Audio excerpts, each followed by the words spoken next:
আসসালামু আলাইকুম ওয়া রাহমাতুল্লাহি ওয়া বারাকাতুহু।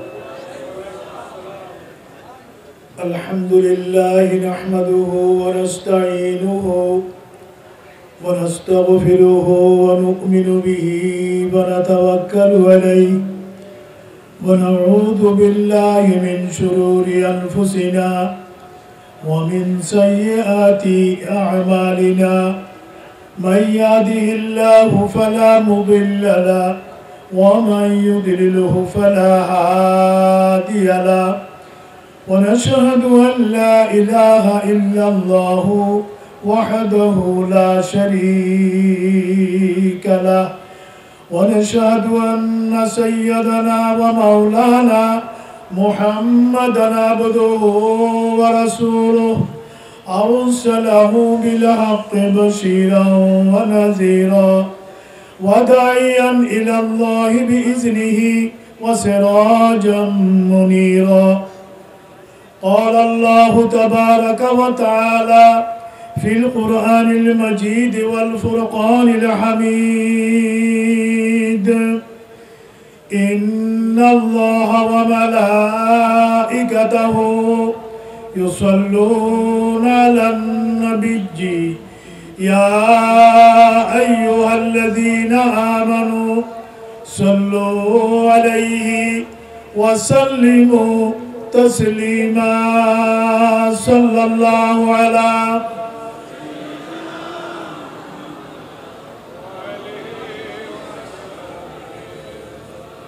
সবাই তো বললেন না, একটু বুলন্দ আওয়াজে, মহব্বতের আওয়াজে, খোলা আওয়াজে সবাই পড়তে কোনো সমস্যা আছে?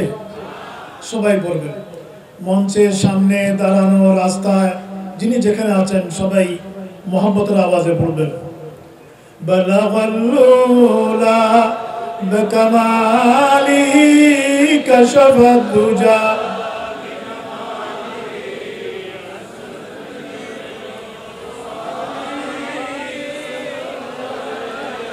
আরো জোরে, আরো জোরে। বালাগাল উলা বিকামালিহি কাশাফাদ দুজা হাসুনাত জামিউ।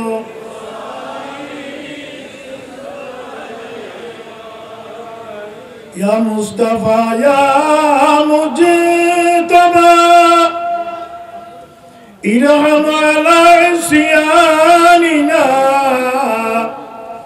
মজরুহাতুন আমালুনা তামাউ ওয়া যামবাউ ওয়া যুলাম বালাগাল উলা।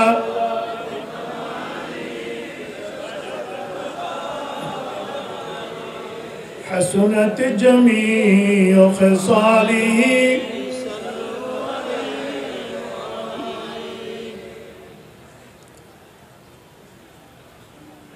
আঞ্জুমানে খুদামুন নাস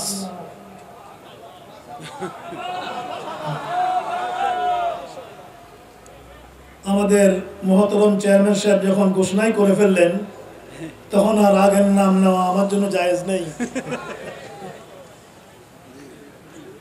এটা আইন জারি হয়ে গেছে। কি বলেছি? আঞ্জুমানে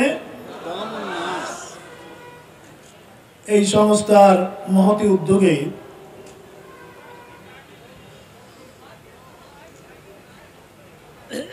এই ঐতিহাসিক জমিয়তুল ফালাহ মসজিদ ময়দানে আয়োজিত এবারকার এই 22তম দরসুল কোরআন মাহফিলের সদরে মুকাররম সুসংগঠক বিশিষ্ট আলেম দ্বীন আল্লামা কাজী জসিম উদ্দিন সাহেব মদ্দাজিল্লুল আলী,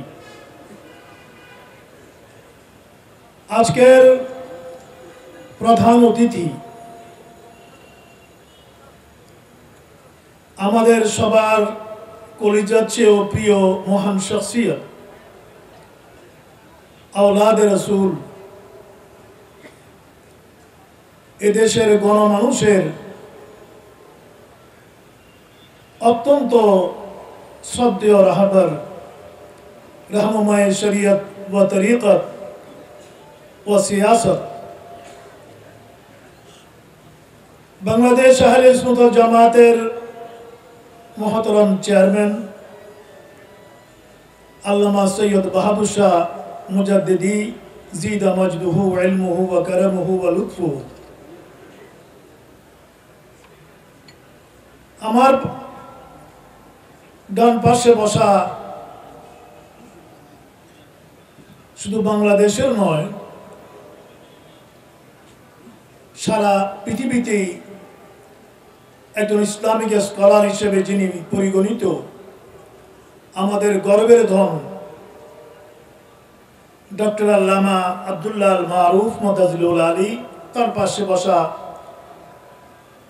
আমাদের এই গর্ব এবং গৌরব ডক্টর আব্দুল বদুদ সাহেব, আমাদের ট্রাস্টি বোর্ডের আঞ্জুমানে খুদ্দামুন নাসের ট্রাস্টি বোর্ডের অন্যতম ট্রাস্টি, যিনি মূলত আমাদের ট্রাস্টি বোর্ডের সভাতে এই নামটা প্রস্তাব করেছেন, আমরা সবাই গ্রহণ করেছি, অধ্যক্ষ আল্লামা সৈয়দ মোহাম্মদ ফরিদউদ্দিন সাহেব কেবলা মোতাজিলুল আলী। অন্যান্য ওলামা একরাম, সুধী মণ্ডলী, পীর মাশায়েখ, বুজুর্গানে দ্বীন,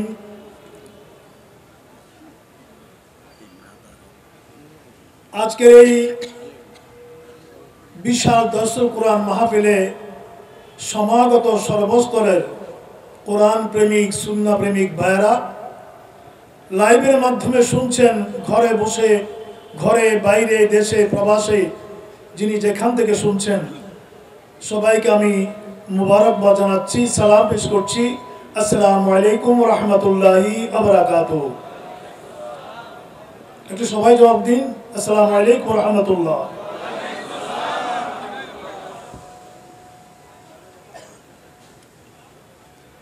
এবারকার মাহফিল অনন্য, কি বলেন, ঠিক কিনা? আপনারা কি ক্লান্ত? ঘুম আসছে কোনো? শীত আছে কোনো? অতএব রেসপন্স করবেন। আমি এত বড় একটা সূরাকে মুলাখ্খাস করে সারমর্ম বানিয়ে এই বিশাল মাহফিলে, যেখানে আমার চেয়ে অনেক যোগ্য যোগ্য ওলামায়ে কেরামরা তাশরীফ ফরমা আছেন, সেটা আমার জন্য বড়ই কঠিন ব্যাপার। মনে পড়ে এই মাহফিলের অনেক স্মৃতি। 2004 সালে প্রথম সূরাতুল বাকারার উপরে খতিবে বাঙ্গাল, এই জমিতুল ফালা মসজিদের এই খতিবে মুকাররম, যার মতো ব্যক্তিত্ব আমরা আর পাবো কিনা জানি না। আমাদের না কেবল হাজার হাজার লক্ষ লক্ষ ওলামায়ে কেরাম, উস্তাদ হুজুর আল্লামা অধ্যক্ষ জালালউদ্দিন আল কাদেরী রহমাতুল্লাহ আলাইহিকে স্মরণ পড়ছে, আল্লাহকে জান্নাতে উচ্চ মাকাম দান করুন। যার জানাজায় এই ময়দানে দ্বিতীয় কি তৃতীয় জানাজা এখানে হয়েছে, রাস্তাঘাট, এই মাঠ টইটম্বুর হয়ে গিয়েছিল। এই মাহফিলের দর্শের শুরু ওনার মাধ্যমেই। এরপর থেকে সূরাত আলে ইমরান থেকে আমি খেদমত করছি। সময় অতিক্রম হতে হতে 22টা বছর চলে যাচ্ছে, বয়সও আমার বাড়ছে, নিজের ওয়াজের বয়সও প্রায় 45 বছরের কাছাকাছি। এখন অনেক এনার্জি কমে গেছে,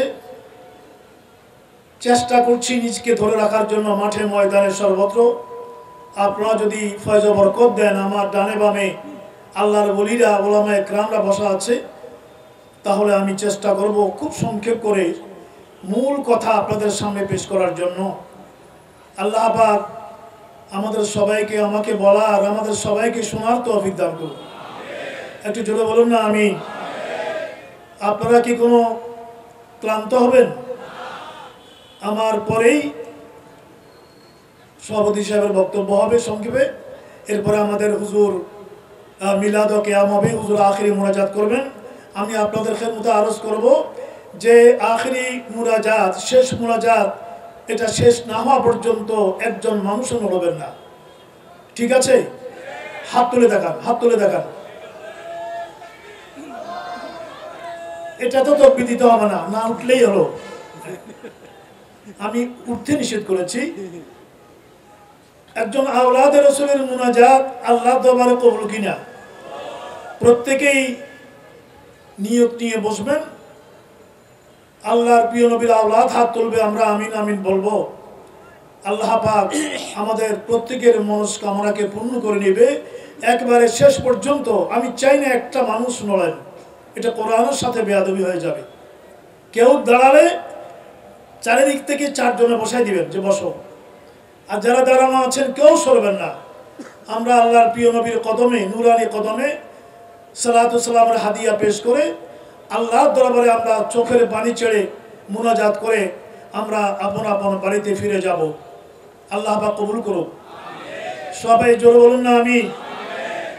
যেই সূরা আমি নিয়েছি এটা গতবার মনে আছে, সূরা তাহা মনে আছে আপনাদের? কি বলেছি কোন সূরা?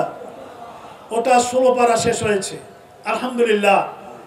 এই জাতীয় প্রোগ্রাম কোরআনুল কারীমের উপরে বা তরতিব ধারাবাহিক হ্যাঁ ভাবে কোরআনুল কারীমের তাফসীর হয়, দরস হয়, এই জাতীয় উদাহরণ বাংলাদেশে নাই। আমরা কোরআনের ভেতরেই থাকি এবং এই দরসুল কোরআন মাহফিলের উদ্দেশ্য হচ্ছে কোরআন সুন্নাহ ভিত্তিক সমাজ ও রাষ্ট্র ব্যবস্থা কায়েম করা। কি বলেন ঠিক কিনা? আমাদের স্লোগান আল কোরআনের আলো ঘরে ঘরে জালো, এটা নয়।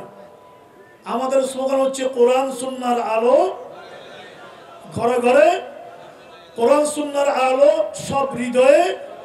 এটা দিতে পারবেন? হাত তোলেন, দুই হাত তোলেন। কোরআন সুন্নাহর আলো,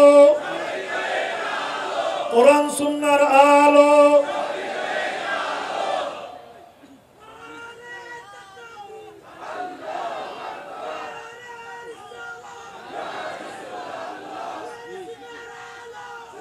সবাই হাত তোলেন, সবাই হাত তোলেন, সবাই।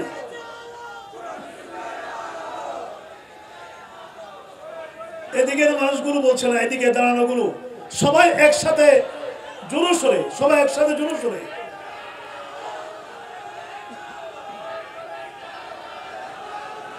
আমার ভাইরা বাস বাস বাস, হয়ে গেছে, হয়ে গেছে। সবাই শুধুমাত্র মাঠের মানুষগুলো নয়, যিনি যেখান থেকে শুনছেন মনে রাখবেন শুধু আল কোরআনের আলো নয়, আমার নবী হচ্ছেন কোরআনে, নবী হচ্ছেন প্র্যাকটিক্যাল কোরআন। কি বলেন ঠিক কিনা? উনি হচ্ছেন আল্লাহর প্যারা হাবিব, হচ্ছেন প্র্যাকটিক্যাল কোরআন। কোরআনকে প্র্যাকটিস করে বাস্তবে রূপায়ণ যিনি করেছেন সেগুলো হচ্ছে সুন্নাত। সেটাকে বাদ দিয়ে কোনোদিন ইসলাম কায়েম করা সম্ভব নয়। তাই আমাদের স্লোগান হবে কোরআন সুন্নাহর আলো ঘরে ঘরে জালো, কোরআন সুন্নাহর আলো সব হৃদয়ে জালো। আল্লাহ পাক এই দরসুল কোরআন থেকে সে তৌফিক দান করুক। আরো জোরে বলেন আমিন। সূরাতুল আম্বিয়া এটা 17 পারার শুরুতে এই সূরা। এখানে 18 জন নবী রসুলের আসমা শরীফ নাম এসেছে। সুবহানাল্লাহ বলেন। কোরআনে কয়জন নবীর নাম এসেছে? 25 জন। পুরো কোরআনুল কারীমে 25 জন নবী রাসূলের নাম এসেছে। শুধু এই সূরাতুল আম্বিয়ার ভিতরে 18 জন নবীর নাম এসেছে। বড় বরকতময় সূরা না? খুব বরকতময় সূরা। হযরত আব্দুল্লাহ ইবনে মাসউদ রাদিয়াল্লাহু আনহু ইরশাদ ফরমাচ্ছেন, আমরা মক্কি জিন্দেগিতে যে কয়টা সূরা মুখস্থ করেছি তার মধ্যে একটা সূরাতুল আম্বিয়া। সুবহানাল্লাহ বলবেন। চুপ থাকবেন না, আমার চেয়ে কথা আপনারা বেশি বলতে হবে। কি শীতে কি ঠান্ডা হয়ে গেছেন? এটাতে 112টা আয়াত। এই সূরার বিষয়বস্তু হচ্ছে তাওহীদ, রিসালাত এবং কিয়ামত, আকায়েদ। তৌহিদ, রিসালাত, কিয়ামত এবং এই তিনটা আলোচনার পরে একেবারে শেষে আল্লাহ পাক রব্বুল আলামিন 18 জন নবীর সম্পর্কে এখানে ইঙ্গিত দিয়ে আলোচনা করেছেন। আল্লাহ পাক এই সমস্ত নবীগণের ফয়জ ও বরকত কোরআন সুন্নাহর সমাজ কায়েমের জন্য আমাদেরকে নসিব করুন। আরো জোরে বলুন না আমিন। আমার বন্ধুরা, সাহাবায়ে কেরামের একটা রীতি ছিল,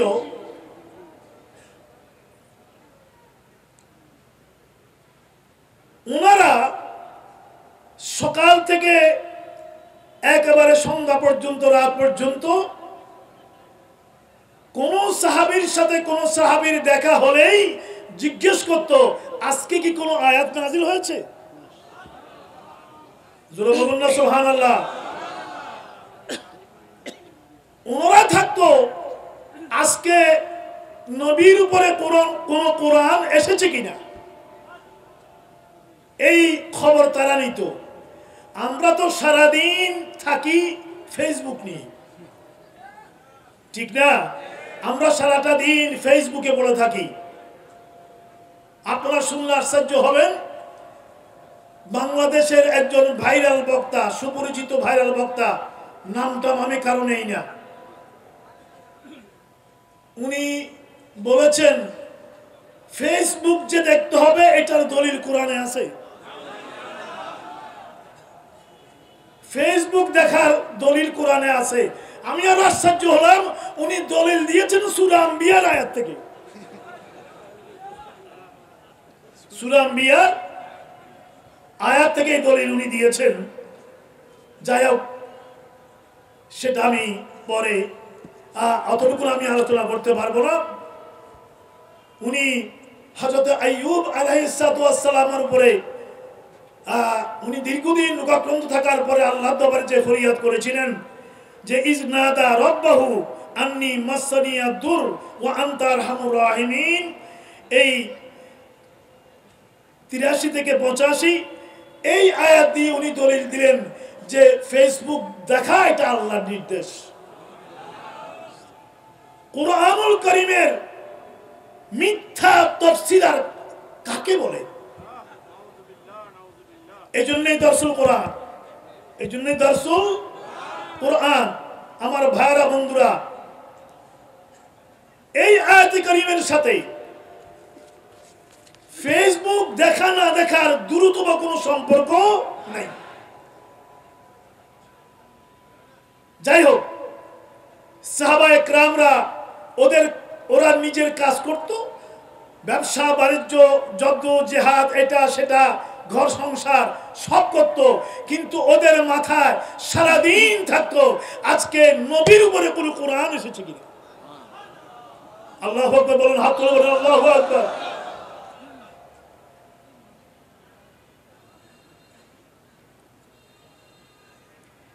একজন সাহাবী উনি ওনার ঘর বানাচ্ছেন, ঘর বানাচ্ছেন তৎকালীন সময় যেভাবে বানাতে হয় সেভাবে বানাচ্ছেন। ওই সময় আরো কয়েকজন সাহাবী ওনার পাশে দিয়ে যাচ্ছেন। উনি দাঁড়িয়ে জিজ্ঞেস করলেন, ও সাহাবীরা, তোমরা কি নবীর দরবার থেকে এসেছো? ওনারা বলল, হ্যাঁ, আমরা নবীর দরবার থেকে এসেছি। জিজ্ঞেস করলেন, তাহলে আমাকে বলো, আজকে কি নবীর উপরে কোরআনের কোন আয়াত নাযিল হয়েছে? ওরা বলল, হ্যাঁ, নাযিল হয়েছে। ওই ঘর বানানোওয়ালা বলল যে কোন আয়াত নাযিল হয়েছে? তখন ওই সাহাবায়ে কেরামরা, ওই কয়েকজন সাহাবী এই সূরাতুল আম্বিয়ার প্রথম আয়াত পড়ে শোনালেন, ইকতারাবা লিন-নাস হিসাবুহুম ওয়া হুম ফি গাফলাতিন মুরিদুন। যে এই আয়াতে কারিমা নাযিল হয়েছে, এটার অর্থ কি? মানুষদের জন্য তাদের শেষ হিসাব নিকাশের সময় নিকটবর্তী হয়ে গেছে, অথচ তারা গাফলাতের মধ্যে, ওরা বেখবর হয়ে, মূর্খতার কারণে ওরা এই হিসাব নিকাশের সময় যে এসেছে এটা থেকে নিজেদেরকে দূরে রেখেছে, ফিরিয়ে রেখেছে। এর দ্বারা ইঙ্গিত হচ্ছে কিয়ামতের দিকে। আপনাদের মনোযোগ আছে? এর দ্বারা ইঙ্গিত হলো কিসের দিকে? কিয়ামত অতি নিকটবর্তী, এই কথা এখানে বলা হয়েছে। ওই সাহাবী যিনি ঘর বানাচ্ছেন, উনি তখন ঘর না বানিয়ে ওখান থেকে বের হয়ে দৌড় দিলেন আর বললেন, আমার নবী যখন বলেছে যে কিয়ামত নিকটবর্তী হয়ে গেছে আর হিসাব নিকাশও এই কিয়ামত হবে, রাসূলের উপর যখন এই আয়াত নাযিল হয়ে গেছে, আমি আর কেন ঘর বানাবো? আমি ঘর বানাবো না। আমি ঘর, আমরা তো ডাক্তার যদি বলে আপনি আর 2 দিন আছেন, তারপরেও তো আমরা টাকা পয়সা লেনদেন এটা সেটা কোনো কিছু আমাদের বাকি নেই। অনেকেই মারা গেলে দেখা যায় তার পকেটের ভিতরে সিনেমার টিকিট, টাকা পয়সা তুলবার রসিদ বইও পাওয়া যায়। আর এই সাহাবী যখন শুনলো উনি বললেন, না আমি আর ঘর বানাবো না। ঘর না বানিয়ে উনি মসজিদে নববী শরীফের দিকে চলে গেলেন। জোরে বলুন আল্লাহু আকবার। হায় হায় হায়, আমার বন্ধুরা, ভাইরা, এখানে আমি কিছু কথা বলবো। সেটা হচ্ছে কিয়ামত যে সন্নিকট হয়ে গেছে, রাসূল বললেন কিয়ামত কবে হবে? আল্লাহ রাসূল চলে গেলেন, ১৫০০ বছর হয়ে গেল, এখনো তো কিয়ামত হয়। এখন আল্লাহ রাসূলের কাছে কিয়ামতের সংবাদ কিভাবে আছে? কবে কিয়ামত হবে এটা রাসূল জানতেন কি জানতেন না? একটু সবাই কথা বলেন তো। যদি আপনাদেরকে অন্যরা এটার বিরোধিতাকারীরা যদি প্রশ্ন করে দলিল কি, আপনারা দলিল দিতে পারবেন না। কিয়ামত মানেই না এরকম অসংখ্য লোক আছে না? ওদেরকে আমরা কি বলি? কথা বলেন না, কি বলি? ওদেরকে আমরা নাস্তিক বলি, বুদ্ধিজীবী। এরা তথাকথিত বুদ্ধিজীবী। আমি আজকের এই মাহফিলে ওদেরকে বুদ্ধিজীবী বলবো না, এরা হচ্ছে বুদ্ধি প্রতিবন্ধী। কথা বলেন ঠিক কিনা? এরা বুদ্ধি প্রতিবন্ধী। আমাদের মারুফ সাহেবদের সাথে অনেকেই আছে ওই বিশ্ববিদ্যালয়ে, ওদুদ সাহেব, ওনারা ওদের সাথে অনেক ডিবেট করতে হয়, আমি জানি।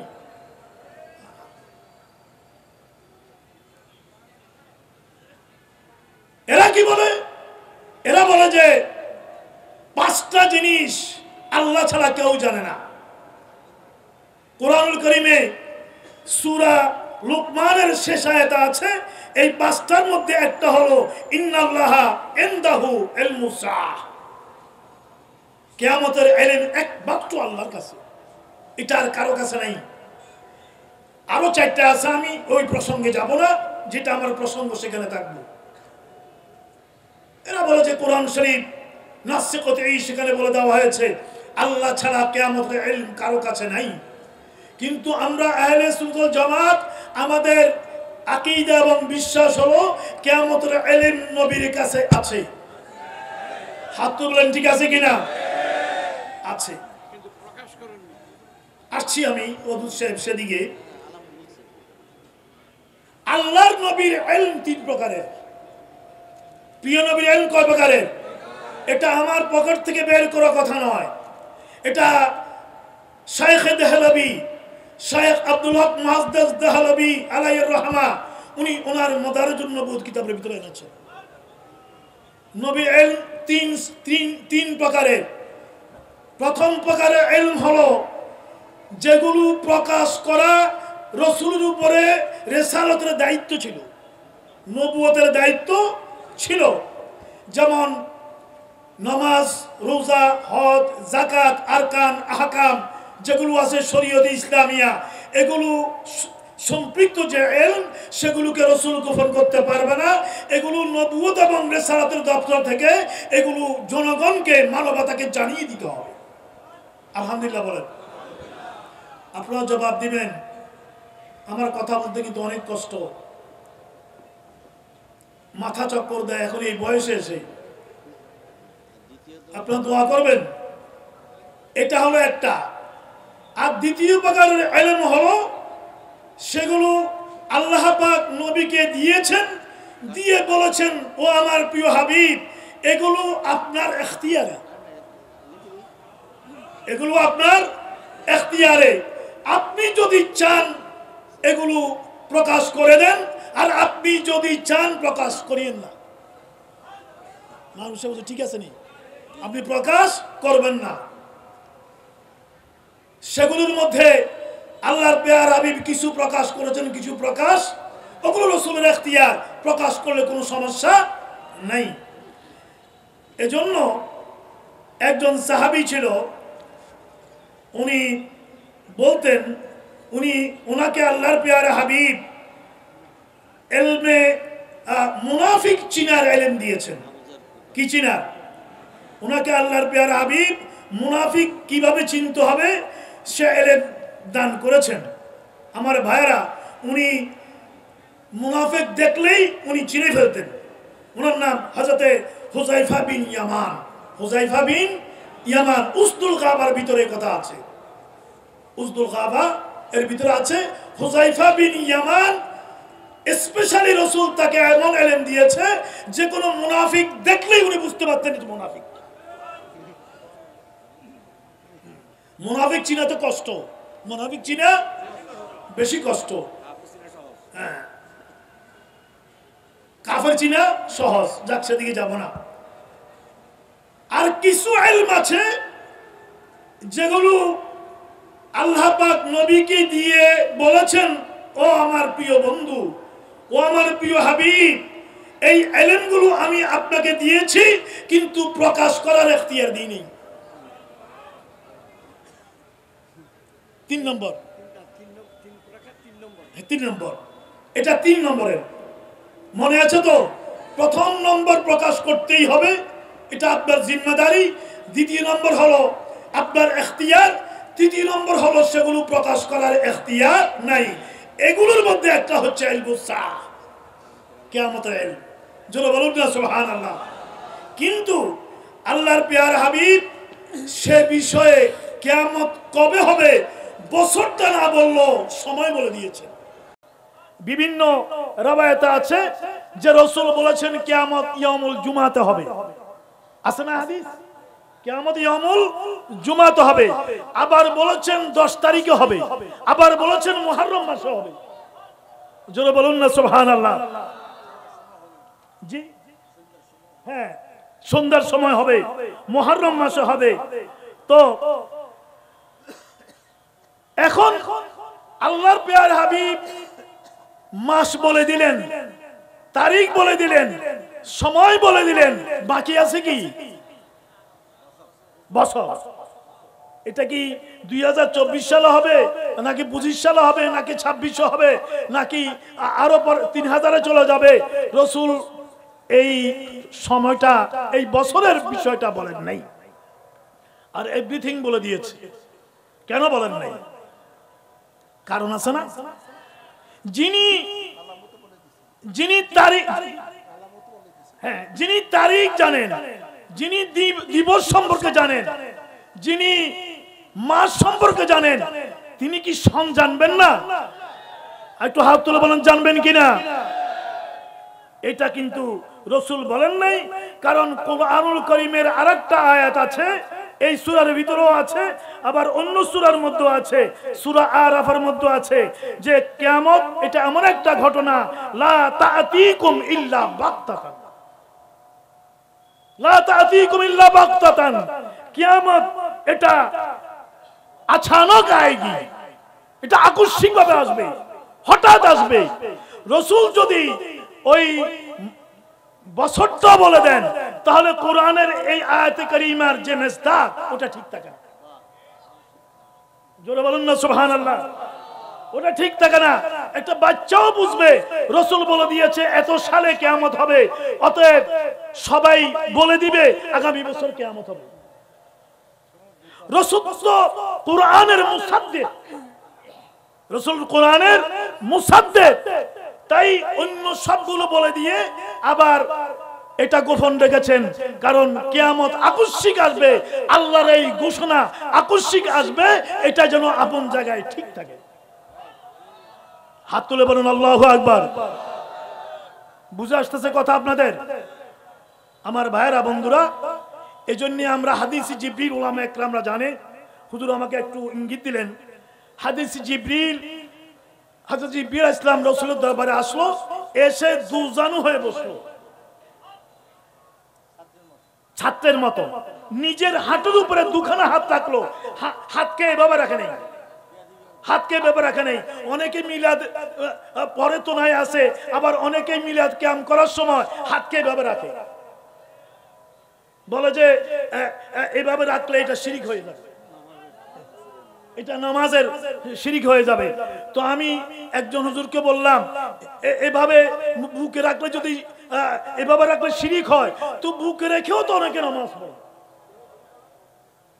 আবার আরব গোষ্ঠীকে দেখলাম, ওরা হাত ছেড়ে দেয়, দুই হাত ছেড়ে দিয়ে ওরা মিলাদে কিয়াম করে, মিলাদে কিয়াম করে। আমি বললাম এরকম কেন? ওরা বললো এটা নামাজের হালত। আমি বললাম হাত ছেড়ে নামাজ পড়া, ওটাও তো একটা মাযহাব আছে, ওটা তো শিরিক হয়ে যাবে। অতএব শিরিক থেকে বাঁচার জন্য এভাবে পড়া ছাড়া আর কোনো উপায় নেই, পিছনের দিকে হাত দিয়ে পড়া ছাড়া আর কোনো উপায় কি থেকে বাঁচার জন্য? শিরিক থেকে বাঁচার জন্য। জিবরিল আমিন এসে নবীর সামনে ছাত্রের মতো বসলো, দু জানু হয়ে, আর নিজের জানুর উপরে দুখানা হাত ওইভাবে আদবের সাথে রাখলো, রেখে জিজ্ঞেস করলো, জি ইয়া রাসূলুল্লাহ, মাল ইসলাম, আখবিরনি আনিল ইসলাম, আখবিরনি আনিল ইসলাম। রাসূল জবাব দিলেন, আখবিরনি আনিল ঈমান। রাসূল জবাব দিলেন, আখবিরনি আনিল ইহসান। রাসূল জবাব দিলেন, সবকিছু ঠিক মতো বললেন। এরপরে বললেন, আখবিরনি আনিস সাআ। জোরে বলুন না সুবহানাল্লাহ। ও নবীরে, কিয়ামত সম্পর্কে আমাকে খবর দিন। আল্লাহ রাসূল বললেন, মাল মাসউলু আনহা বিআলামা মিনাস সাইল। যিনি প্রশ্ন করেছে তার থেকে এই বিষয়ে আমি বেশি জানি না। হ্যাঁ, তখন জিবরিল আমিন বলল, ইয়া রাসূলুল্লাহ, আপনি আখবিরনি আন আমারাত রাতিহা, কিয়ামতের কিছু আলামত আমাকে বলুন। রাসূল কিয়ামতের কিছু আলামতও বলে দিলেন। আর কিছু বাকি আছে নি? শুধু সনটা বলা, সালটা বলা বাকি আছে। তো যিনি কিয়ামত সম্পর্কে এত কিছু জানেন, তিনি যে সালটাও জানবেন না এটা নয়। এজন্য বুখারী শরীফের হাদিস আছে, এক আরাবী সাহাবী এসে জিজ্ঞেস করলো, ইয়া রাসূলুল্লাহ, মাতা সা। আল্লাহ রাসূল বললেন, মা আ'দাত লাহা, মা আ'দাত লাহা। ও সাহাবী, কিয়ামত সম্পর্কে জিজ্ঞেস করছো, মা আ'দাত লাহা, কিয়ামতের ব্যাপারে তোমার কি প্রস্তুতি আছে, কি প্রস্তুতি নিয়েছো? সাহাবী বলল, ইয়া রাসূলুল্লাহ, কোনো প্রস্তুতি নেই, কোনো প্রস্তুতি নাই। আমার বেশি নামাজ নাই, বেশি রোজা নাই, বেশি আমল নাই, আসলে নাই তা না, সব আছে, কিন্তু ওটার কোনো বাহাদুরি নাই। আল্লাহ রাসূল বললেন, কোনো প্রস্তুতি নাই কিয়ামত সম্পর্কে তুমি তথ্য জানার জন্য কেন জিজ্ঞেস করছো? ইয়া রাসূলুল্লাহ, আমার একটা প্রস্তুতি আছে। কি প্রস্তুতি? উহিব্বুল্লাহ ওয়া রাসূলা। জোরে বলুন না সুবহানাল্লাহ। ও নবীরে, আমি আপনাকে ভালোবাসি, আমি আল্লাহকে ভালোবাসি, আপনাকে ভালোবাসি। আল্লাহ রাসূল বললেন, তাই যাও, আনতা মা মান আহবাবতা, তুমি যদি আমাকে ভালোবাসো, কিয়ামতে জান্নাতে তুমি আমার সাথে থাকবে। আমার বন্ধুরা,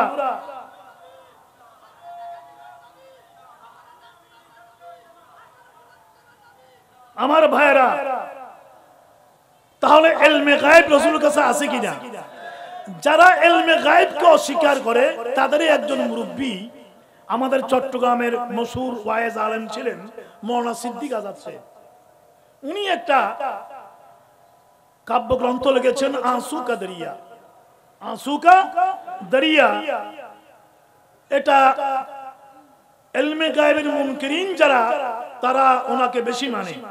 উনি আঁসু কা দরিয়ার ভিতরে লিখেছেন, खुदा जिस आंखों से मख्फी नहीं है, खुदा जिस आंखों से मख्फी नहीं है, भला उससे खुदाई गायब क्यों। जोरे बोलून ना सुभान अल्लाह।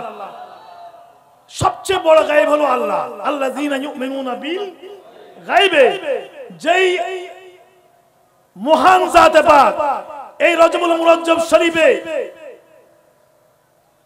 আরশ আজিমে মেরাজে গিয়ে সেই আল্লাহর সাথে দিদার করে এসেছেন। যেই আল্লাহ নবী থেকে গায়েব নয়, তাহলে তার খুদাই, তার সৃষ্টি কেন গায়েব হবে? ভালা উসসে খুদাই গায়েব কেউ হয়? তাদের কথা তাদেরকেই ফিরিয়ে দিলাম। আল্লাহ পাক হেদায়েত নসিব করুক। একটু জোরে বলুন না আমিন। আমার ভাইয়েরা বন্ধুরা, এরপরে সূরা আম্বিয়ার ভিতরে আসলো যে কাফির মুশরিকরা ওরা নবীর বিরুদ্ধে এই সমস্ত কথাবার্তাগুলো বলতো, ওরাও বলতো, এখনো অনেকেই বলে। ওরা মোট 60টা তুহমত আনলো। কয়টা? 60টা তুহমত আনলো আল্লাহ রাসূলের বিরুদ্ধে। ওরা বলল, হালা হাজা ইল্লা বাশারুম মিসলুকুম। ও মুসলমানেরা, ইনি তো আমাদের মতো বশর, ইনি তো আমাদের মতো বশর। ওরা আনলো আফাতাতুনা সিহরা, হ্যাঁ উনি তো এগুলো সেহের, উনি যেগুলো বলছে এগুলো জাদু। ওরা বলল বাল ক্বালু আদগাসু আহলামিন, ওনার এগুলো অলীক স্বপ্ন, এগুলো কোনো হইচই কিছু না, এগুলো অলীক স্বপ্ন। ওরা বলল বালিফ তারাহু, উনি মন গড়া কথাবার্তা বলেন। ওরা বলল বাল হুয়া শাইর, উনি একজন কবি। ওরা বলল আমরা চ্যালেঞ্জ করলাম, উনি কোন নিদর্শন নিয়ে আসুক। ওরা বলল উনি নবী হলে মানুষ কেন হবেন? ফেরেশতাকে আল্লাহ নবী করে পাঠাতে পারলেন না? আমার কথা কি বোঝা যায়? একটু হাত তুলে বলুন সবাই যারা দাঁড়ানো আছেন, বোঝা যায়? আচ্ছা, এই 60টা অভিযোগ ওরা তুহমত নবীর বিরুদ্ধে আনলো। আমার আল্লাহ বলেন, ও নবীরে, মূসাকে গালি দিয়েছে, আমি জবাব দিই নাই। ঈসাকে গালি দিয়েছে, আমি আল্লাহ জবাব দিই নাই। নূহকে গালি দিয়েছে, আমি জবাব দিই নাই।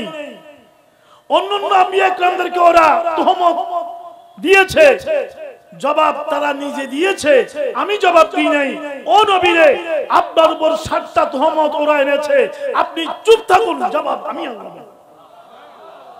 জোরে বলুন না সুবহানাল্লাহ। আমি আল্লাহ জবাব দেব। আল্লাহ পাক রব্বুল আলামিন হাকামুল হাকিমিন এক একটা করে প্রত্যেকটি বিষয়ে জবাব দিলেন। এই যে বলল রাসূল একজন বশর, এটার জবাব দিলেন। এই বিষয়ে আমি খুব আলোচনা করব না, কারণ এই বিষয়ে আমি গত বছর আমি আলোচনা করেছিলাম। ওটা আপনাদের নিশ্চয়ই মনে থাকবে। এখানে শুধু আমি এটা বলবো যে আল্লাহর পেয়ারা হাবিব বশর, ঠিক আছে, মানুষ, এটা ঠিক আছে, কিন্তু আমার আপনার মতো মাটির মানুষ। রাসূল হচ্ছেন এমন এক আয়না। মনোযোগ আছে আমার বন্ধুরা? মনোযোগ আছে? রাসূল এমন একটা আয়না, যে আয়নার একটা রূপ লা ইলাহা ইল্লাল্লাহর দিকে, খালেকের দিকে। যে আয়নার একটা রূপ আল্লাহর দিকে, খালেকের দিকে, আরেকটা রূপ হচ্ছে মখলুকের দিকে। জোরে বলুন না সুবহানাল্লাহ। বুঝবার চেষ্টা করবেন, এগুলো কঠিন বিষয়। যেই রূহটা বান্দার দিকে, আয়নার সে রূপ বলছে কুল ইন্নামা আনা বাশারুম মিসলুকুম। কথা বুঝতে পেরেছেন? আর যে রূপটা আল্লাহর দিকে, সেটা বলছে ওয়ামা ইয়ানতিকু আনিল হাওয়া ইন হুয়া ইল্লা ওয়াহয়ুন ইউহা। জোরে বলুন না সুবহানাল্লাহ। আমি এ বিষয়ে গত বছর অনেক বিস্তারিত আলোচনা করেছি, এজন্য আজকে আর সেদিকে যাব না। আমার ভাইরা তারা বলল রসুল জাদুকর, তারা বলল উনি কাহেন, তারা বলল উনি এগুলো কবিতা বানান। আমার ভাইরা, আল্লাহ রসুল একদিন খানায়ে কাবার সামনে নামাজ পড়াচ্ছেন, মনোযোগ আছে? রসুল সেই নামাজে সূরাতুল হাক্কা তেলাওয়াত করছেন, সূরাতুল হাক্কা তেলাওয়াত করছেন। আল্লাহর নবী বাইতুল্লাহ শরীফের সামনে দাঁড়িয়ে যখন তেলাওয়াত করতেন, তখন রসুলের তেলাওয়াতের সময় জুবান শরীফ থেকে, নুরানি জবান থেকে যেই নুরানি আভা বিচ্ছুরিত হতো, ওটার কারণে খানায়ে কাবার কালো দেওয়াল আলোকিত হয়ে যেত। জোরে বলুন না আল্লাহু আকবার। আল্লাহর পেয়ারা হাবিব সূরাতুল হাক্কা তেলাওয়াত করছেন, আর সূরাতুল হাক্কার মধ্যে আল্লাহর পেয়ারা হাবিব তেলাওয়াত করলেন। এদিকে কাফির মুশরিকরা ওরা শুনছে নবী এটা কি তেলাওয়াত করছে। রাসূল তেলাওয়াত করলেন যে ইন্নাহু লাকাউলু রাসূলিন কারীম। এটার উন্নত মানের ভাষা, শব্দ চয়ন, সূরাতুল হাক্কার এই পারস্পরিক গাঁথুনি এরা শুনে এরা ভাবলো যে ইনি তো দেখি বড় শায়ের, বড় কবি। এটা চিন্তা করতে না করতে আল্লাহ রসুল পরবর্তী আয়াত নামাজের ভিতর তেলাওয়াত করলেন। রসুল তেলাওয়াত করলেন ওয়ামা হুয়া বিকাউলি শায়ের। জোরে বলুন না সুবহানাল্লাহ।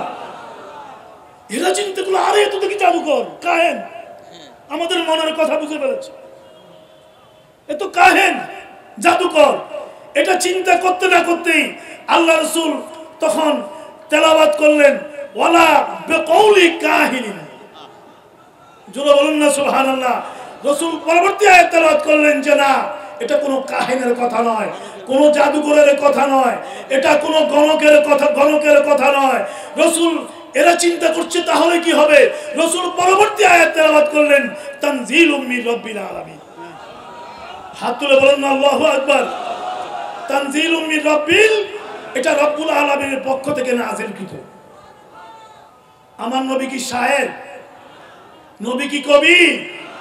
আল্লাহ সাফার মারছেন সূরা ইয়াসিনের ভিতরেই যে আমার নবীকে আমি শের শিক্ষা দিই নাই, ওয়ামা আল্লামনাহু শায়রা ওয়ামা ইয়ামবাগি লাহু। নবীকে আমি শের শিক্ষা দিই নাই, ওয়ামা ইয়ামবাগি লাহু। রাসূল শের পড়বেন, কবিতা পড়বেন, এটা ওনার জন্য সাজাওয়ার নয়, শুভনীয় নয়। অন্য আয়াতে আল্লাহ পাক আয়াত নাযিল করলেন ওয়াসশুআরাউ, যারা কবি, ইয়াত্তাবিউহুমুল গাবুন। গাবুন মানে বিভ্রান্তি, গুমরাহ। যারা গুমরাহ ওরাই কবিদেরকে অনুসরণ করে। এখন কবি কেউ থাকলে আপনারা রাগ করবেন? হ্যাঁ, কবিতায় বেশ কম আছে, আমি আসবো সেদিকে। শুআরা যারা, ওরা শুআরাদের কবিতাকে গুমরাহরাই অনুসরণ করে। এই আয়াত নাযিল হওয়ার পরে হযরত হাসান বিন সাবিত দৌড়ে আসলো, হযরত উবাই বিন কাব দৌড়ে আসলো, কিছু সাহাবী দৌড়ে আসলো, ইয়া রাসূলুল্লাহ, কবিতা সম্পর্কে এই আয়াত নাযিল হয়ে গেল, আমরা তো আপনার সামনে কবিতা পড়ি। মানুষরা দৌড়ে আসলো, ও রাসূল, আমরা তো কবিতা পড়ি, এখন আমরা কি গুমরাহ? আমাদের কি অবস্থা হবে? আল্লাহ রাসূল বললেন ওটার পরের আয়াত দেখো, ওটার পরের আয়াত দেখো, ইল্লাল্লাযীনা আমানু ওয়া আমিলুস সালিহাত ওয়া যাকারুল্লাহা কাসীরা। এই গুণ যাদের মধ্যে আছে তারা এই সমস্ত কবিরা বিভ্রান্ত নয়। জোরে বলুন না সুবহানাল্লাহ। আল্লাহ রাসূল কবিতা পড়েছেন খন্দকের যুদ্ধে, মসজিদ নববী শরীফ বিনির্মাণ করার সময় রাসূল বলেছেন আল্লাহুম্মা লা খায়রা ইল্লা খায়রাল আখিরাহ। জোরে বলুন না সুবহানাল্লাহ। ফাকফিরিল আনসারা ওয়াল মুহাজিরা। পড়েন না রাসূল? পড়েছেন। ইমাম জাইনুল আবেদিন ইয়াজিদের কারাগার থেকে কবিতা বানিয়ে ওটা ছেড়ে দিয়েছেন বাতাসে, পড়েছেন কুরআনুহু বুরহানুনা নুসুখান লিআদিয়ানিল মাযার ইয জাআনা হাকামুহু লিকুল্লি সুহুফ সালাল আদম। জোরে বলুন সুবহানাল্লাহ। হাসান বিন সাবিত কবিতা বলেছেন খলাকতু মুবাররাম মিন কুল্লি আইবিন কান্নাকা কদ খুলিকতা কামা তাশাউ। আমরা তো রাত্রিবেলায় চাঁদ দেখলে পাশে যদি প্রেমিকা থাকে বা স্ত্রী থাকে বা যদি আমার শালী গার্লফ্রেন্ড থাকে, রাত্রিবেলার ওই পূর্ণ চাঁদ, ওটাকে কি চাঁদ বলে? পূর্ণিমার চাঁদ। ওটা যখন দেখি আর পাশে যদি কোনো আমার প্রেমিকা থাকে, তখন আমরা খেই হারিয়ে ফেলি। বলি তুমি চাঁদের মতো সুন্দর। কিন্তু যারা এশকে নবীর মধ্যে পাগল হয়ে আছে, যারা নবীর প্রেমে মত্ত হয়ে আছে, তারা যখন চাঁদ দেখে, তারা তখন নবীর শানে কি লেখে? ওরা লেখে মাই वो शायर नहीं के चांद कह दो उनके चेहरे को। জোরে বলুন না সুবহানাল্লাহ। আমি ওই কবি নই যে আমি নবীর চেহারাকে চাঁদ বলবো। मैं वो शायर नहीं कि चांद कह दो उनके चेहरे को, मैं उनके कफ्श पा पर चांद को कुर्बान करता हूं। আমি তো চাঁদের সূর্যকে আমার নবীর পায়ের জুতার নিচে কুরবানি করব। এরাও কবি। আর আমাদের মধ্যে অনেক কবি আছে, হ্যাঁ, খলজের ভিতরে বাঁধি রাখুন তোমারে কোন নাই রে, আছে না? এটা খলজের ভিতরে বাঁধি রাখুন তোমারে ওই ননাই রে, এটাও কবিতা। আমরা বলি মধু হই হই বিষ খাওয়াইলা, বহুত হুজুরে ওয়াজের মধ্যে এগুলো তেলাওয়াত করে, আছে না? দেখবেন আপনারা। আমরা পড়ি বাইন্দুয়ার দিন ওয়াশ তুই নিশিত রাইতে, মা বাবারে গালি দিব মানুষে দেখিল, এগুলোও কবিতা। এই সমস্ত কবিতার ব্যাপারে বলা হয়েছে ঘা গুমরাই এগুলোকে অনুসরণ করে। কিন্তু আমার বন্ধুরা, ভাইরা, অতএব আল্লাহর পেয়ারা হাবিবুর উপর যে কোরআন নাজিল হয়েছে, এই কোরআন না কবিতা, না গদ্য, না পদ্য, ঠিক না? আর রহমান আল্লামাল কোরআন, খলাকাল ইনসান আল্লামাহুল বায়ান, এগুলো পদ্য নয়, গদ্য নয়, কবিতার কোনো ব্যাকরণে, শেরের কোনো ব্যাকরণে এগুলো পড়েও না। এখন এরা বলল তাহলে ফালিয়াতিনা বিআয়াতিন কামা উরসিলাল আউয়ালুন। ওরা বলল ঠিক আছে, মুহাম্মদকে বলো অতীতে নবীদের উপরে ওরা যে সমস্ত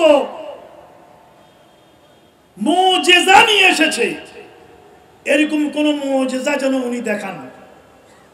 ওরা চ্যালেঞ্জ করলো।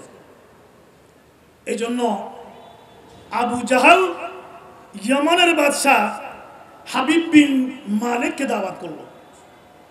আবু জাহাল ইয়ামানের বাদশাহ হাবিব বিন মালিককে দাওয়াত করলো আল্লাহ রসুলের সাথে ডিবেট করার জন্য, কথাবার্তা বলার জন্য, এবং যাতে ওই হাবিব বিন মালিক যেন বলে দেয় মক্কাবাসীকে যে মুহাম্মদকে তোমরা মেনে চলবা না।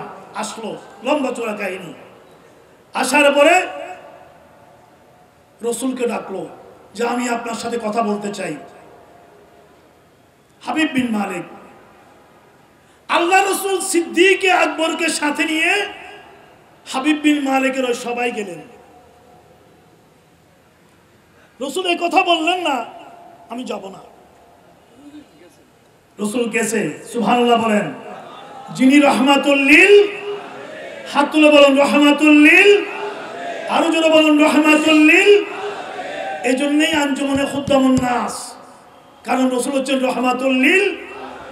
রসুল হায়াওয়ানাতের জন্য রহমত, জামাদাতের জন্য রহমত, নাবাতাতের জন্য রহমত, বৃক্ষরাজির জন্য রহমত, হ্যাঁ জিন ইনসানের জন্য রহমত, সাগর মহাসাগর সব কিছুর জন্য রসুল রহমত। জোরে বলেন সুবহানাল্লাহ।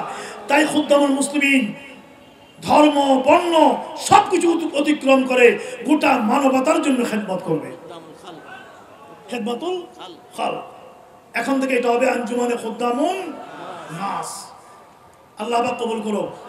আপনারা কোনো রাগ করছেন কোনো? আচ্ছা, তো হাবিব বিন মালিক ওর সবাই রসুল আসলো। রসুল আসার সিদ্দিক আকবরকে সাথে নিয়ে আসলেন। আসার সাথে সাথেই গোটা সভাসদে স্তব্ধ। সবাই একজনের দিকে চায়।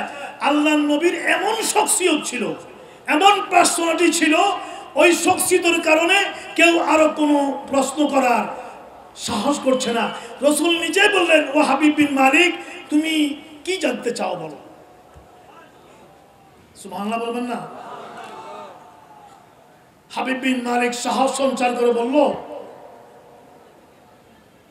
আমি দুটা জিনিস জানতে চাই, দুটা বিষয় জানতে চাই। একটা হলো আজকে আপনি একটা আসমানি মুজিজা দেখাইতে হবে। জোরে বলুন না সুবহানাল্লাহ। দ্বিতীয় হলো এই মুহূর্তে আমার মনে কি আছে এটা আপনি বলে দিতে হবে। মনোযোগ আছে আপনাদের? আমি আস্তে আস্তে গুছিয়ে আনতেছি, যতটুকু বলার আমি অতটুকু বলবো না। কয়টা কয়টা এদিকে বলুন, হাত তুলে কয়টা? দুইটা। রসুল বললেন আসমানি মুজিজা কি দেখাবো? ওরা হাবিব বিন মালিক বলল, আপনি চাঁদকে দু টুকরা করে দেখান। রসুল তখন সাফা পাহাড়ের উপরে, কারো কারো মতে জবালে কুবাইসের উপরে, সাফা পাহাড়ের উপরে আল্লাহ রসুল আঙ্গুল এখনো তুলেন নাই, আঙ্গুল এখনো তুলেন নাই, শুধু চাঁদের দিকে তাকিয়েছেন। চাঁদ হেলতে আরম্ভ করলো। জোরে বলুন না সুবহানাল্লাহ। এখনো দু টুকরো হয়ে যায় এটা বলেন নাই, চাঁদ হেলতে আরম্ভ করলো। রসুল অর্ডার করলেন, তুমি দু টুকরো হয়ে পড়ে যাও। মুহূর্তে চাঁদ দু টুকরো হয়ে একটা খণ্ড সাফার একদিকে, আরেকটা খণ্ড সাফার অন্যদিকে পড়ে গেল। নীল আর্মস্ট্রং চাঁদে গিয়ে বলে, ও বিশ্বের মানুষেরা, তোমরা প্রফেট মুহাম্মদের চাঁদকে দু টুকরো করার মুজিজা কোরআনে পড়েছো, শুনেছো। আমি চন্দ্রের পৃষ্ঠে পা রাখার পরে দুই টুকরো যে হয়ে গেছে ওটা আমি দেখেছি।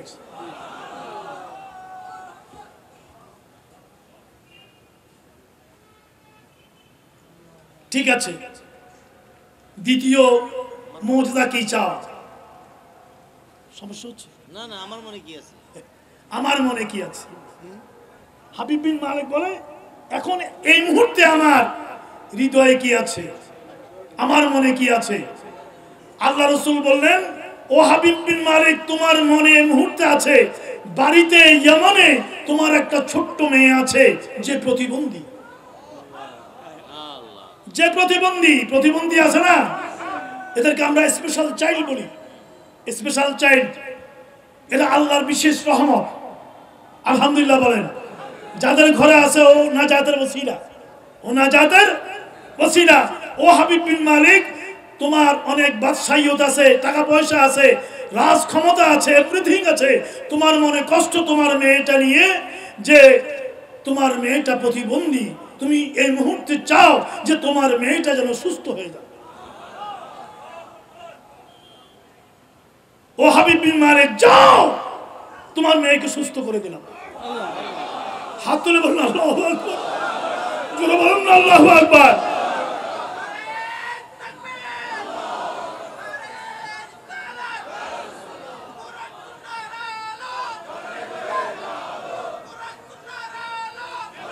দুই হাত তুলেন, দুই হাত, দুই হাত।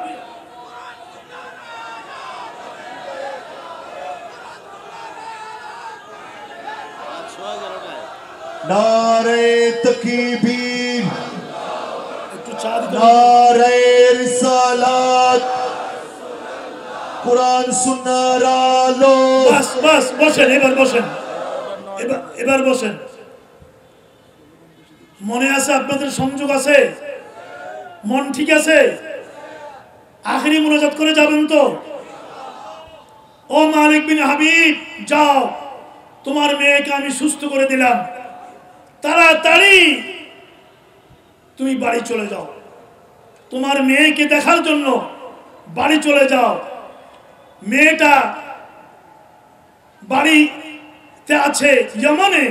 মালিক বিন হাবিব যত তাড়াতাড়ি সম্ভব ট্রান্সপোর্ট নিয়ে বাড়ি চলে গেল। দরওয়াজায় টোকা দিল, দেখতে পাচ্ছে দৌড়ে এসে সুস্থ সুন্দর মেয়েটা দরওয়াজাটা খুলে পিতাকে জড়িয়ে ধরল।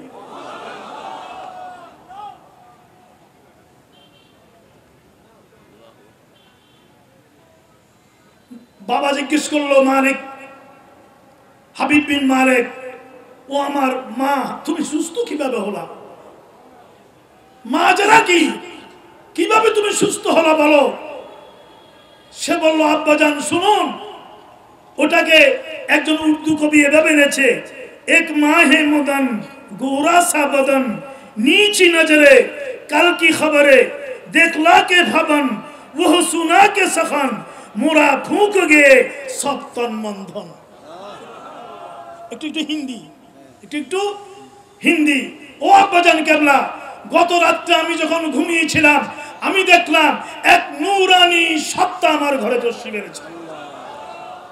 এসে আমার মাথায় হাত থেকে বলছে, ও মা রে, সেই মক্কাতুল মুকাররমায় তোমার বাবা এই মুহূর্তে ঈমান এনেছে, তুমিও একই সাথে ঈমান আনো। তুমি একই সাথে ঈমান আনো। देखला के भवन सुना के सखन फूक गे सब तन मन धन। ও বাবারে আমার, উনি আমার গায়ে এমন ফু দিলেন, মাথায় হাত রেখে আমার তন মন ধন সব পরিবর্তন হয়ে বেসাখতা আমার জুবান থেকে কালেমা বেরিয়ে গেছে। আর যখন আমি জাগ্রত হলাম তখন আমি দেখলাম আমি একদম সুস্থ। এদিকে মক্কাতে হাবিব বিন মালিক ইসলাম গ্রহণ করলেন, ওদিকে ইয়ামানে কন্যা ইসলাম গ্রহণ করে সুস্থ। এটা দেখে কাফির মুশরিকরা ওরা মানলো তো নাই, এবার ওরা বলছে যে না, আমরা এগুলো মানি না। আল্লাহ পাক যদি নবী পাঠাতেই হয় তাহলে ফেরেশতা থেকে পাঠাতে হবে। যে মানে না সে মানবে না, যে মানে না সে। আল্লাহ পাক রব্বুল আলামিন আরেকটা আয়াত নাযিল করলেন যে আমি মানুষের কাছে ফেরেশতা কেন পাঠাবো? জমিনে তো ফেরেশতা হাঁটে না, জমিনে তো মানুষ হাঁটে, তাই আমি ফেরেশতা পাঠাইলো মানুষ হিসেবে পাঠাইলো। হ্যাঁ, তো সেটার জবাব আল্লাহ পাক রব্বুল আলামিন ওভাবেই দিয়েছেন। কুল লাউ কানা ফিল আরদে মালায়েকা ইয়ামশুনা মুতমাইনিন লানাজ্জালনা আলাইহিম মিনাস সামায়ে মালাকার রাসূলা। আমি মানুষের কাছে মানুষ পাঠিয়েছি, কিন্তু সে মানুষ তোমাদের মতো মানুষ। ওটার আলোচনায় আমি যাব না।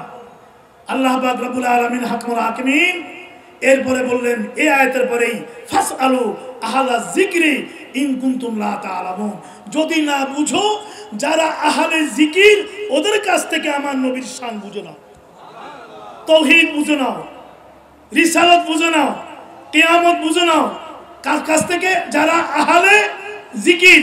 এই আয়াত নাযিল হওয়ার পরে মাওলা আলী কারামাল্লাহু ওয়াজহা দাঁড়িয়ে বলেন, আনা আহলুল জিকরি। জোরে বলুন না সুবহানাল্লাহ। আমি আলী আহলুল জিকির।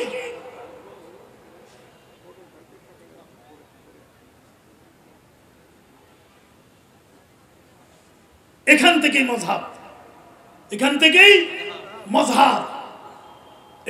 মযহাব। না জানলে যারা জানে তাদের কাছ থেকে জেনে নিতে হবে। গায়রে মাযহাব আহলে হাদিস হওয়ার কোনো সুযোগ নাই।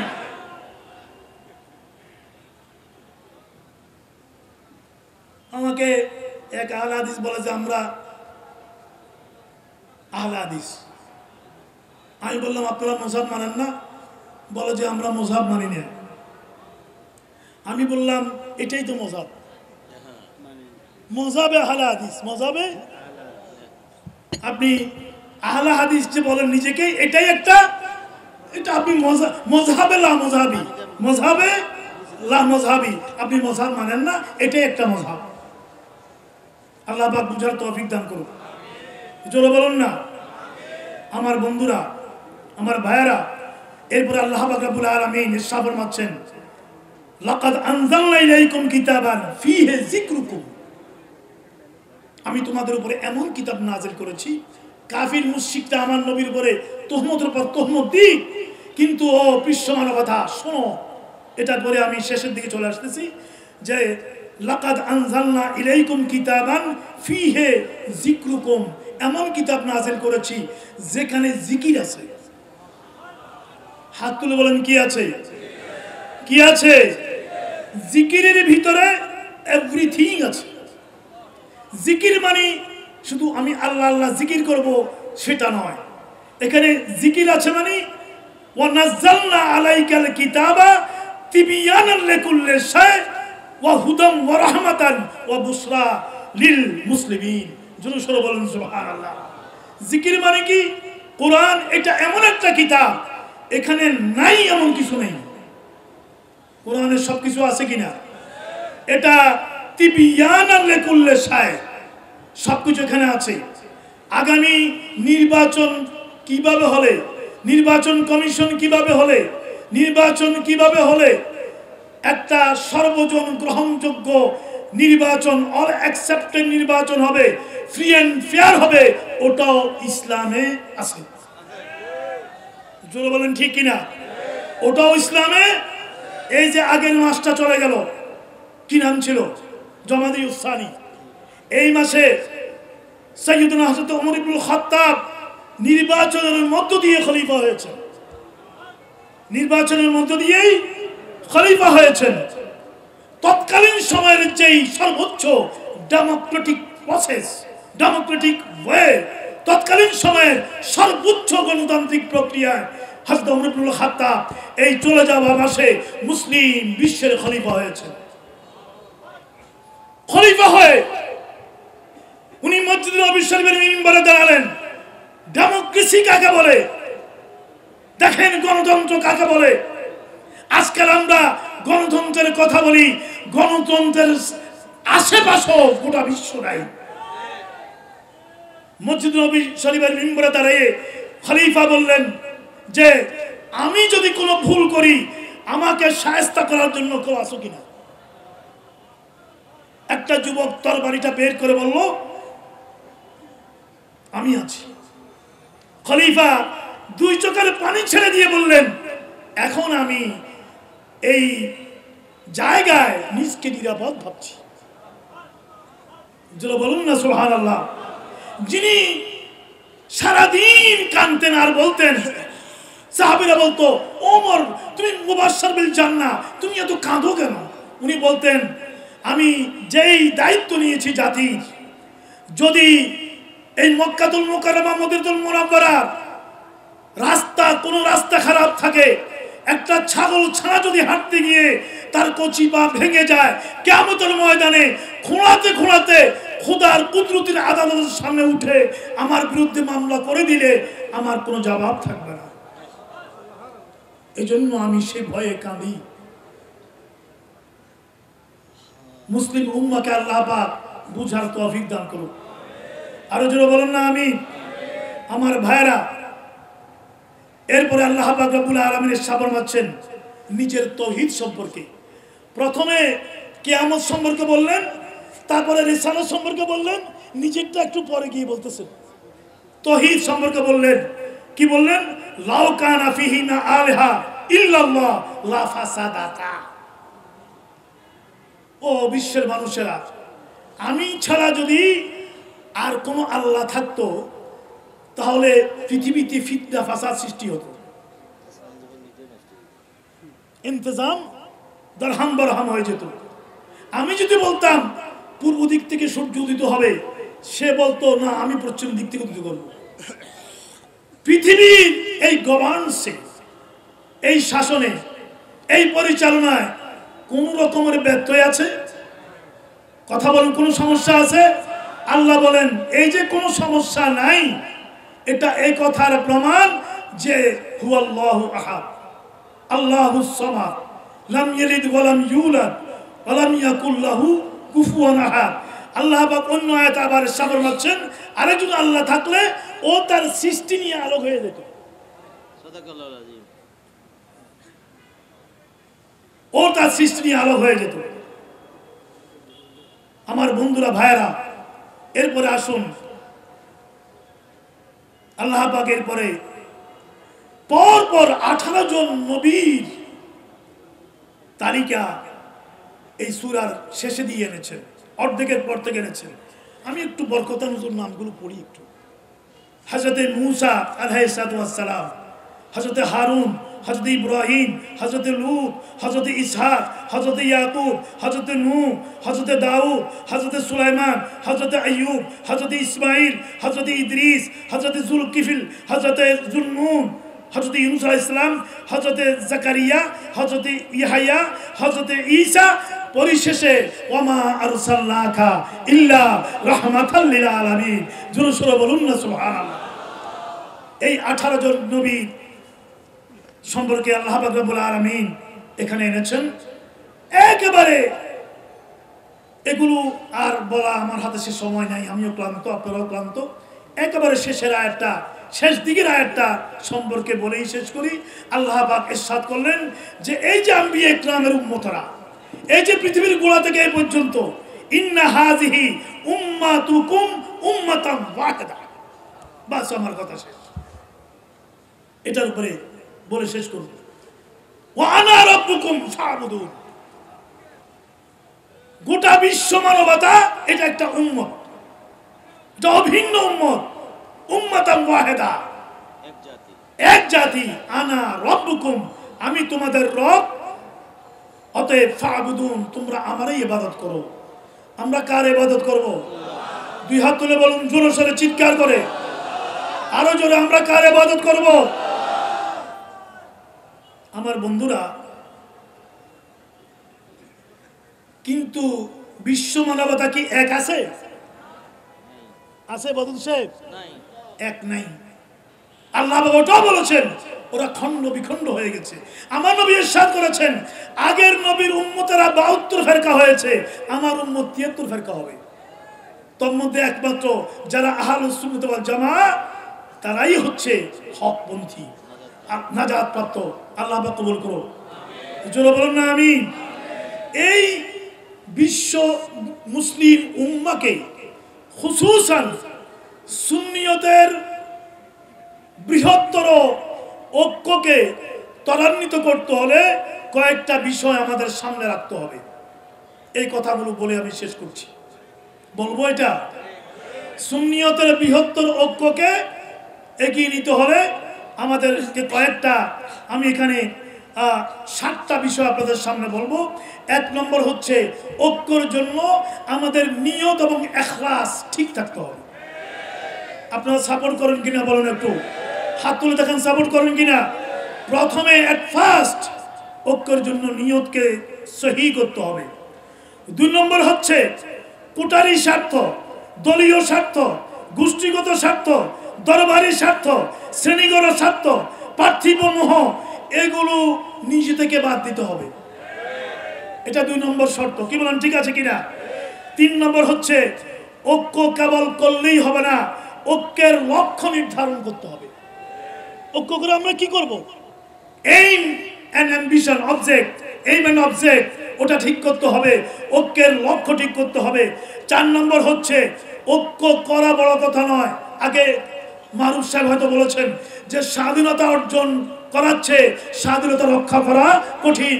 ঐক্য করলেই হবে না, ঐক্য রক্ষার জন্য সর্বপ্রকারের কবচ রক্ষা কবচ করতে হবে। এটা কত নম্বর বললাম? কথা বলেন কত নম্বর? 5 নম্বর হলো যে ঐক্য যুগে যুগে কালে কালে কি জন্য ভেঙেছে সেই বিষয়গুলো নির্ধারণ করতে হবে। আমাদের মধ্যে তো আকীদার কোনো সমস্যা, কি সমস্যার কারণে পূর্বে ঐক্য ভেঙে গিয়েছে সেগুলো নির্ধারণ করতে হবে, চিহ্নিত করতে হবে। 9 নম্বর, এটা কত নম্বর গেল? কত নম্বর? 6 নম্বর হলো যে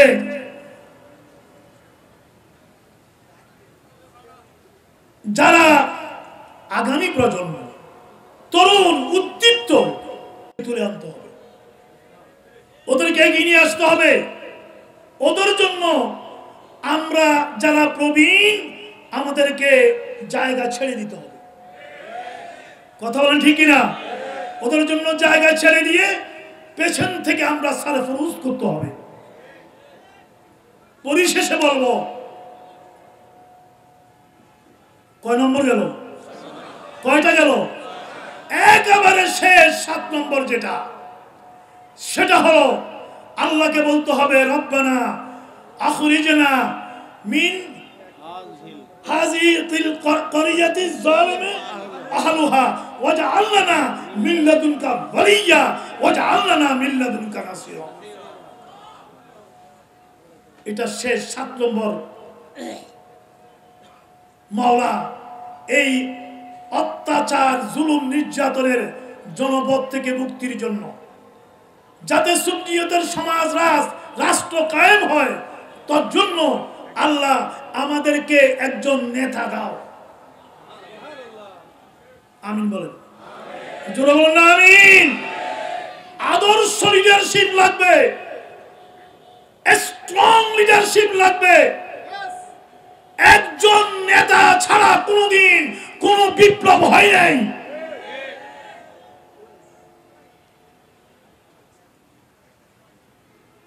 লক্ষ লক্ষ কোটি কোটি মানুষেরা নেমে আসবে রাজপথে, ওদেরকে পথের দিশা দেখাবার জন্য, সঠিক পথের নির্দেশনা দেওয়ার জন্য একজন লিডার লাগবে যার কোনো তুলনা। কথা বুঝতে পেরেছেন? এই জন্য আল্লাহ শিখিয়ে দিয়েছেন ওয়াজআল লানা মিন লাদুনকা ওয়ালিয়্যা ওয়াজআল লানা মিন লাদুনকা। আমরা আল্লাহর কাছে সেরকম একজন ইমাম চাই। জোরে বলেন না আমিন। যিনি আঙ্গুল তুললে আমরা দাঁড়িয়ে যাব, যিনি আঙ্গুল বসালে আমরা বসে যাব, যিনি ডানে দেখালে ডানে যাব, যিনি বামে দেখালে বামে যাব। কথা বলেন ঠিক কিনা? তারিখ যখন স্পেন জয় করছে, অল্প বয়সের একজন সৈনিক স্পেন বিজয় করার জন্য গিয়েছে, সমুদ্র পাড়ি দিয়ে বললেন সৈনিকদেরকে, সেনাবাহিনীকে সব নৌকা ডুবিয়ে দাও। সামনে পিছনে সমুদ্র, সামনে বিশাল ইউরোপের দেশ স্পেন, আজকের স্পেন।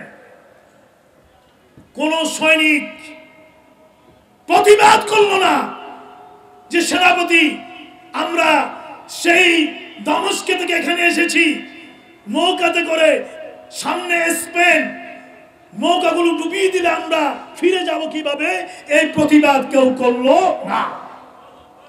উনি বললেন নৌকাগুলো ডুবিয়ে দাও। ডুবিয়ে দেওয়ার পর উনি ভাষণ দিলেন, ও মুসলিম সেনাবাহিনী শোনো, তোমাদের পেছনে কি? ওরা বলল উত্তাল সমুদ্র। সামনে কি? বলল স্পেন। তোমরা কি সমুদ্রে পড়ে ওদের খ্রিস্টানদের আক্রমণে পালিয়ে সমুদ্র পড়ে পানি খেয়ে হাবুডুবু খেয়ে মারা যাবা, নাকি সামনে প্রসিড হয়ে স্পেনে ইসলামের পতাকা উড্ডীন করো? ওরা বলল আমরা সামনের দিকে অগ্রসর হব। ওরা বিজয়ী হয়ে গেল। তারেকের মতো নেতা লাগবে, মুসার মতো নেতা লাগবে, মোহাম্মদ বিন কাসিমের মতো নেতা লাগবে। আমরা ঐক্যের জন্য আল্লাহর কাছে এরকম একজন নেতা চাই। আমাদের মধ্যে তো কি আল্লাহ দিতে পারে না? আর জোরে বলুন না, পারে কিনা? তাই আমাদের নজরুলের ভাষায় বলবো, কে আসো জওয়ান হও আগুয়ান, হাকিছে ভবিষ্যৎ। এ তুফান ভারী, দিতে হবে পারি, নিতে হবে তরি পার। এ তরির একটা মাঝি সুন্নিয়তের যে বৃহত্তর ঐক্য হবে, এই তরির একজন মাঝি, তিনি হবেন আমাদের জন্য সাহসী নেতা, যিনি আমাদেরকে সামনের দিকে নিয়ে যাবেন। আল্লামা ইকবালের কথাটা বলেই শেষ করি। আল্লামা ইকবাল বলেছেন, সবক পড় ফের সাদাকত কা, আদালত কা, সুজাত কা। তিনটা জিনিস ও মুসলিম বিশ্ব, তিনটা জিনিস তুমি অর্জন করো। ও নবীর আশিকেরা, তিনটা জিনিস অর্জন করো। একটা হলো সাদাকত, সত্যবাদিতা, একটা হলো আদালত, ন্যায়, একটা হলো সুজাত, বীরত্ব, সাহস। सबक पढ़ तू सदाकत का, अदालत का, शुजाअत का, लिया जाएगा तुझसे दुनिया की इमामत का। তোমার থেকে গোটা বিশ্ব মানবতার নেতৃত্বের খেদমত আমি আল্লাহ নেব। আল্লাহ আবার কবুল করো। বাস আমি